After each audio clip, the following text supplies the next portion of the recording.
ఏపీలో ప్రధానంగా రైతులు పొగాకు, మామిడి, బార్లీ, కోకో వంటి వివిధ రకాల పంటలు సాగు చేసి వాటికి మార్కెట్లో గిట్టుబాటు ధర లభించక తీవ్ర ఇబ్బందులు పడుతున్నారు. దీంతో సీఎం చంద్రబాబు అమరావతిలో మంత్రులు, అధికారులతో పంటలపై సమీక్ష సమావేశం నిర్వహించారు. ఈ సమావేశంలో పొగాకు, మామిడి, కోకో పంటలు, హార్టికల్చర్, ఆక్వాకల్చర్, ధాన్యం కొనుగోలు విషయంలో ప్రభుత్వం కీలక నిర్ణయాలు తీసుకుంది. పొగాకు పంటలను మార్క్ఫెడ్ ద్వారా కొనుగోలు చేయాలని నిర్ణయించింది. వైట్ బార్లీ పంటలను మాత్రం ఒప్పందం ప్రకారమే సాగు చేయించి పంటలను కంపెనీలే కొనుగోలు చేసేలా చూడాలన్నారు. బ్లాక్ బార్లీకి బదులుగా చిరుధాన్యాలు లాంటి ప్రత్యామ్నాయ పంటలను రైతులు పండించేలా చూడాలని వ్యవసాయ శాఖకు సీఎం సూచించారు. త్వరలో పర్చూరు, ఇంకొల్లు, మాటూరు, పెదనందిపాడు, పత్తిపాడు, చిలకలూరుపేట, మద్దిపాడు మార్కెట్ యార్డులలో పొగాకు కొనుగోళ్లు ప్రారంభిస్తామన్నారు.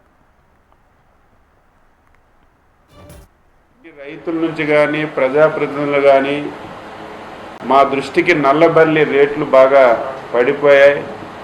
పడిపోవడమే కాదు, ఏ కంపెనీ వచ్చి కొనే పరిస్థితి లేదు.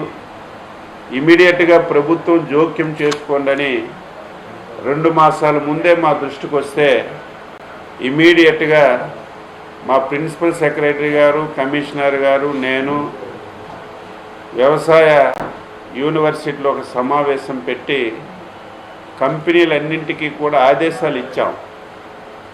ఎట్టి పరిస్థితుల్లో నల్ల బెర్లీని మీరు కొనాలి, మీరే ప్రోత్సహించారు.